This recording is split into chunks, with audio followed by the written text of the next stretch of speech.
사무엘상 7장. 기럇 여아림 사람들이 와서 주의 궤를 모셔갔다. 그들은 그것을 언덕 위에 있는 아비나답의 집에 모셔놓고 그의 아들 엘리아사를 성별하여 주의 궤를 지키게 했다.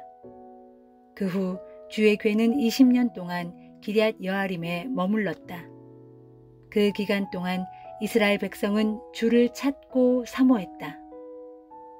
사무엘이 온 이스라엘 사람들에게 말했다. 여러분이 진심으로 주께로 돌아올 작정이라면 이방 신들과 아스타롯 신상을 없애버리고 오직 주만 섬기도록 하시오. 그러면 주께서 여러분을 블레셋 사람들의 손아귀에서 구해 주실 것입니다.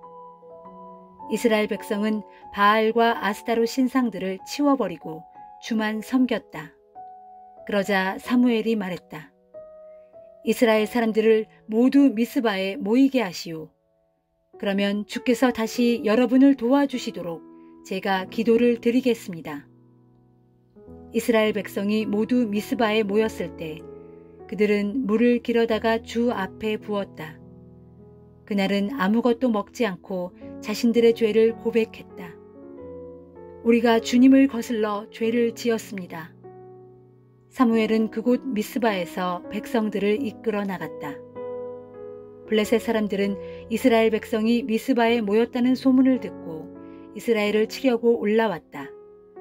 이 소식을 듣고 이스라엘 사람들은 두려움에 사로잡혔다. 그들은 사무엘에게 말했다. 우리를 위해 주께 쉬지 말고 간구해 주십시오. 블레셋 사람들을 물리쳐서 우리를 구원해달라고 기도해 주십시오. 사무엘은 아직 젖을 떼지 않은 어린 양 한 마리를 잡아서 통째로 주께 번제로 바쳤다. 사무엘은 이스라엘을 위해 주께 부르짖었고 주께서는 그의 기도를 들어주셨다. 사무엘이 어린 양을 불살라 제물로 바치고 있을 때 블레셋 사람들이 이스라엘을 치려고 밀어닥쳤다. 그러나 그날 주께서는 큰 천둥 소리를 일으켜 블레셋 사람들을 혼란 속에 몰아넣으셨다.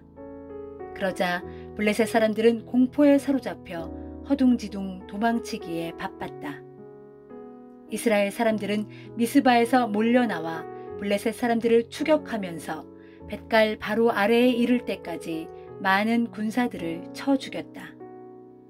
사무엘은 돌을 하나 가져다가 미스바와 센 사이에 기념비를 세웠다. 그는 주께서 여기에 이를 때까지 우리를 도와주셨다 라고 말하면서 그곳을 에벤 에셀이라고 이름 지었다. 이리하여 블레셋 사람들은 항복하고 이스라엘 영토를 다시는 넘보지 않았다. 사무엘이 살아있는 동안에는 주의 손이 블레셋 사람들을 막아주셨다. 이스라엘은 블레셋 사람들이 빼앗아갔던 에그론에서부터 가드에 이르기까지의 성읍들을 모두 되찾았고 성읍의 주변 지역까지도 모두 되찾아왔다. 이스라엘 사람들은 아모리 사람들과도 평화를 유지했다. 사무엘은 죽는 날까지 사사로서 이스라엘을 다스렸다. 그는 해마다 베델에서 길갈과 미스바에 이르기까지 전국을 순회하면서 이스라엘 사람들 사이의 분쟁을 중재하는 재판관 역할을 했다. 그리고는 항상 자기 집이 있는 라마로 돌아갔다. 그리고 거기에서도 사무엘은 사사로 활동하였다. 그는 주께 바치는 제단을 라마에 쌓았다. 사무엘상 8장. 이제 사무엘은 나이가 많이 들었다. 그래서 자기의 두 아들을 이스라엘의 사사로 세웠다. 큰 아들의 이름은 요엘이고 둘째 아들의 이름은 아비야였다. 그들은 브엘세바에서 사사로 일했다. 그러나 사무엘의 아들들은 아버지와는 많이 달랐다. 그들은 부당한 이익에 눈이 멀어 뇌물을 받고 공평하지 못한 재판을 했다. 그래서 이스라엘의 장로들은 다 함께 모여 라마에 있는 사무엘을 찾아갔다. 그들은 사무엘에게 말했다. 이제 당신은 연로하셨고 당신의 아들들은 당신이 걸어온 길을 본받지 않고 있습니다. 그러니 다른 나라들처럼 우리에게도 우리를 이끌어갈 왕을 세워주십시오. 그러나 사무엘은 왕을 세워달라는 장로들의 말에 마음이 상했다. 그래서 주께 기도를 드렸다. 주께서 사무엘에게 응답하셨다. 백성들이 너에게 요청한 말을 들어주어라. 그들이 거부하는 것은 네가 아니다. 그들은 나를 거부한 것이다. 나를 자기들의 왕으로 섬기는 것을 거부한 것이다. 이집트에서 그들을 데리고 나온 그날부터 오늘까지 그들은 항상 나를 버리고 다른 신들을 섬기곤 했다. 그런데 이제는 너에게도 그런 짓을 하고 있는 것이다. 그러니 그들의 말을 들어주어라. 하지만 그들에게 엄중히 경고하여 그들을 통치할 왕이 장차 무엇을 하게 될 것인지를 명백히 알려주도록 하여라. 사무엘은 자신에게 왕을 세워달라고 요구한 백성들에게 주께서 하신 말씀을 그대로 전해주었다. 사무엘이 말했다. 여러분을 통치할 왕이 장차 어떤 일을 하게 될 것인지 여러분에게 먼저 알려주겠소. 왕은 여러분의 아들들을 데려다가 자기들의 말을 키우게 하고 전차를 손질하게 할 것이며 전차 앞에서 달려가게 할 것입니다. 또 왕은 1000부장과 50부장을 임명할 것이고 사람을 뽑아서 자기 밭을 갈게 하고 곡식을 거두게 할 것입니다. 또 전쟁 무기와 전차에 쓰일 병기를 만들게 할 것입니다. 또 왕은 여러분의 딸들을 데려다가 향료를 만들게 하고 요리를 하게 할 것입니다. 또 왕은 여러분의 농토와 포도원과 올리브나무 숲에서 생산되는 가장 좋은 것들을 강제로 가져가서 그것들을 자기 신하들에게 나누어 줄 것입니다. 또 왕은 여러분이 수확하는 곡식과 포도 가운데서 10분의 1을 세금으로 거두어다가 자기의 관리들과 신하들에게 줄 것입니다. 또 왕은 여러분의 남종과 여종들도 데려다가 자기 일을 시킬 것이고 여러분의 소와 나귀 중에서도 제일 좋은 것들을 빼앗아가서 맘대로 부려먹을 것입니다. 또 왕은 여러분의 양떼 중에서도 10분의 1을 빼앗아갈 것이며 여러분 자신도 스스로 왕의 노예가 될 것입니다. 그런 날이 오면 여러분은 여러분이 선택한 왕으로부터 벗어나게 해달라고 울부짖을 것입니다. 하지만 그때는 주께서 여러분의 호소를 들어주지 않으실 것입니다. 그래도 이스라엘 백성은 사무엘의 말을 받아들이지 않았다. 그렇지 않습니다. 어쨌든 우리에게는 왕이 있어야 하겠습니다. 다른 나라들이 모두 왕을 세우는 것처럼 우리도 똑같이 왕을 세워야 되겠습니다. 우리를 이끌어가고 또 전쟁이 나면 앞장서서 싸워줄 왕이 있어야 하겠습니다. 사무엘은 백성들이 하는 말을 모두 듣고 그 말을 그대로 주께 아뢰었다. 주께서 사무엘에게 말씀하셨다. 그들의 말대로 왕을 세워주어라. 그러자 사무엘이 이스라엘 사람들에게 말했다. 알겠소. 이제 모두 자기 마을로 돌아가도록 하시오. 로마서 6장. 그러면 이제 우리가 어떻게 말해야 하겠습니까? 하나님의 은혜가 더욱 커질 수 있도록 죄를 계속해서 지어야 하는 것입니까? 절대로 그럴 수 없습니다. 죄에 대해서는 이미 죽은 상태인데 우리가 어떻게 죄 가운데서 그대로 살 수 있단 말입니까? 우리 모두는 세례를 받아 그리스도 예수와 연합하여 하나가 되었으므로 예수의 죽음과도 연합하여 역시 하나가 되었습니다. 여러분은 이것을 알지 못합니까? 그러므로 우리는 세례를 받음으로써 그리스도와 연합하여 그분과 함께 묻힌 것입니다. 이것은 그리스도께서 하나님 아버지의 영광에 힘입어 죽은 자들 가운데서 살아나신 것처럼 우리 또한 죽음을 이기고 새 생명 가운데서 살게 하려는 것입니다. 우리가 그리스도와 연합하여 그분과 하나가 됨으로써 그리스도께서 죽으실 때 우리도 함께 죽은 사람이 되었다면 부활에 있어서도 우리는 또한 부활하신 그분과 하나가 될 것임이 분명합니다.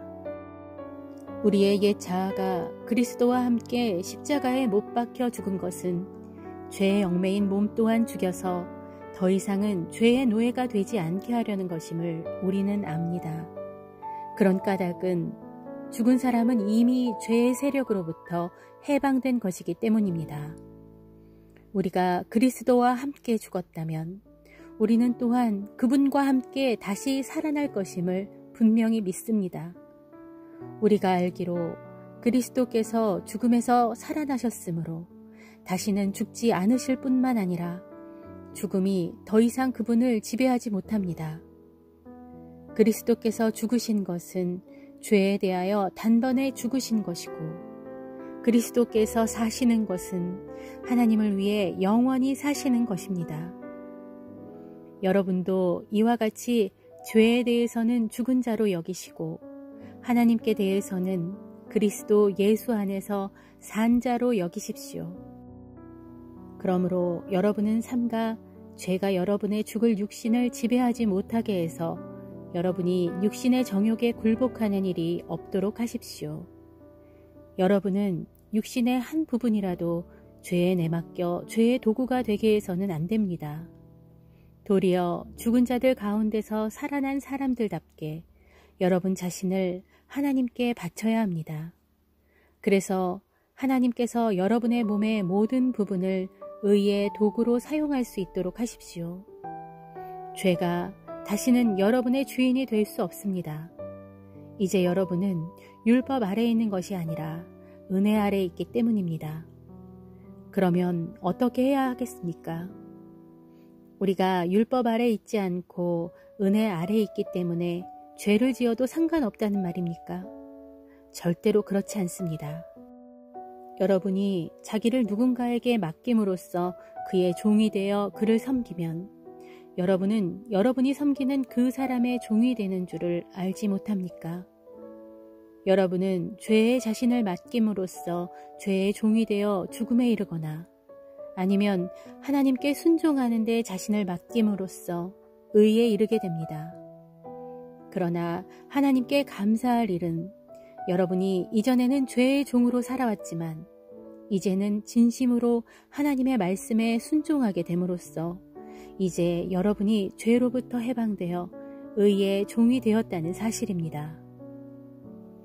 여러분의 육신이 연약함으로 나는 이것을 사람의 방식대로 쉽게 풀어 설명합니다.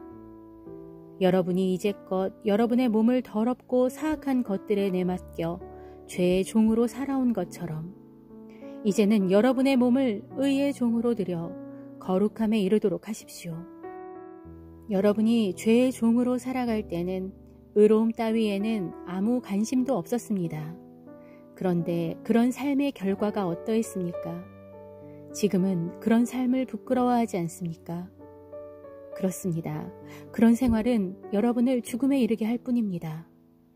그러나 이제 여러분은 죄로부터 해방되어 하나님의 종이 되었고 그래서 거룩한 열매를 맺는 삶을 살고 있습니다. 그리고 그런 삶은 여러분을 영원한 생명에 이르게 합니다. 죄의 대가는 오직 죽음입니다. 그러나 하나님께서 거저 주시는 선물은 우리 주 예수 그리스도 안에 있는 영생입니다.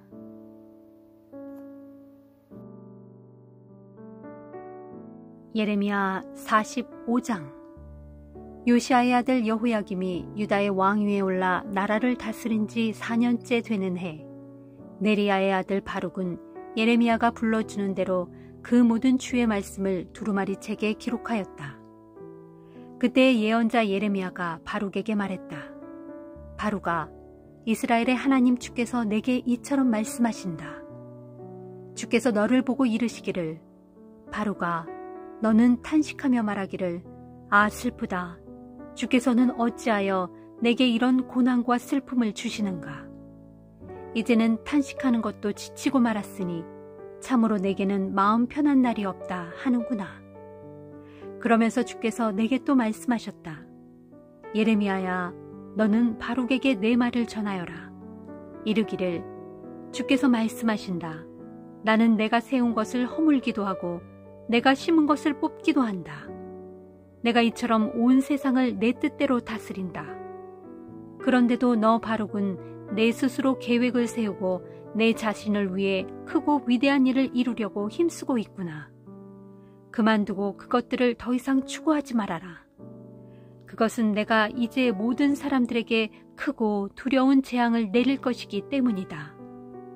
그러나 너 바룩은 염려하지 말아라.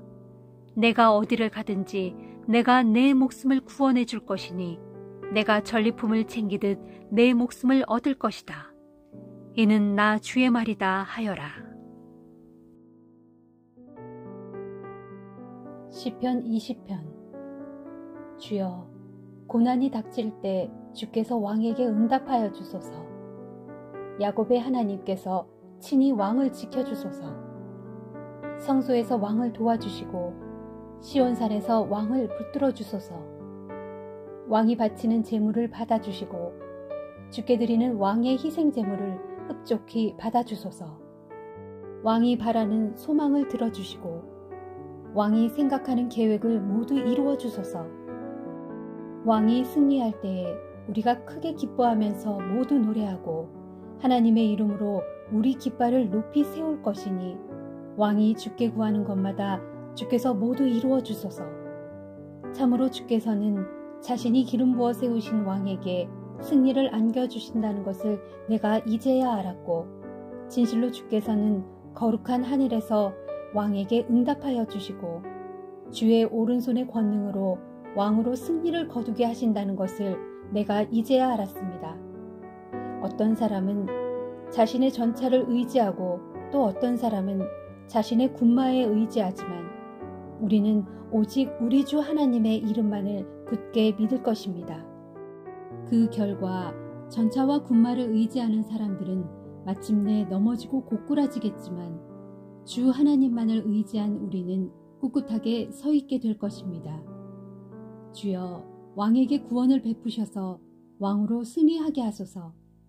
주여, 우리가 주께 부르짖을 때에 우리에게 응답해 주소서. 시편 21편. 주여, 주께서 왕에게 힘을 주심으로 왕이 크게 기뻐하고 주께서 왕에게 승리를 안겨주심으로 왕이 크게 즐거워합니다. 주께서는 왕이 마음속으로 간절히 바라는 것을 이루어 주시고 왕이 입술로 주께 비는 것을 물리치지 않으셨습니다. 주께서는 온갖 풍성한 복을 왕에게 내려주시고 그의 머리에 숭금 왕관을 씌워주셨습니다. 왕이 목숨을 건져달라 애원할 적에 주께서는 마다하지 아니하셨고 게다가 오래오래 살도록 긴 날을 허락해 주셨습니다. 주께서 왕을 구원해 주시고 그에게 승리를 안겨주시니 왕의 영광이 심히 큽니다. 진실로 주께서 그에게 존귀와 영광의 옷을 입혀주셨습니다. 주께서 왕에게 영원토록 큰 복을 베풀어 주심으로 왕이 주의 얼굴을 항상 뵙는 중에 한량없이 기뻐합니다. 왕은 우리 주만 굳게 의지합니다. 그리하여 왕이 지극히 높으신 분의 변함없는 사랑을 받으므로 그가 결코 흔들리지 않을 것입니다. 왕이여, 왕의 손이 모든 원수들을 빠짐없이 찾아낼 것이고 왕의 오른손이 왕을 미워하는 자들을 모조리 사로잡을 것입니다. 왕이 나타나는 날 왕은 모든 원수들을 불구덩이 속에 던져 넣을 것입니다. 주께서도 크게 진노하시어 대적들을 모두 불사를 것이니 사나운 불길로 그들을 몽땅 삼키게 하실 것입니다. 왕은 이 땅에서 아예 원수들의 씨를 모조리 말려버리고 그들의 후손을 완전히 끊어버릴 것입니다. 원수들은 어떻게든 왕을 거슬러 악한 음모를 꾸미고 못된 계획을 세우려 들지만 그들의 음모와 계획은 결코 뜻을 이루지 못할 것입니다. 도리어 왕이 그들의 얼굴에 활을 켜놓으면 그들은 겁에 질려 등을 보인 채 불이 나게 도망칠 것입니다. 주여, 주의 권능으로 높임을 받으소서. 우리가 주의 권능을 기리며 영원히 찬양하리이다.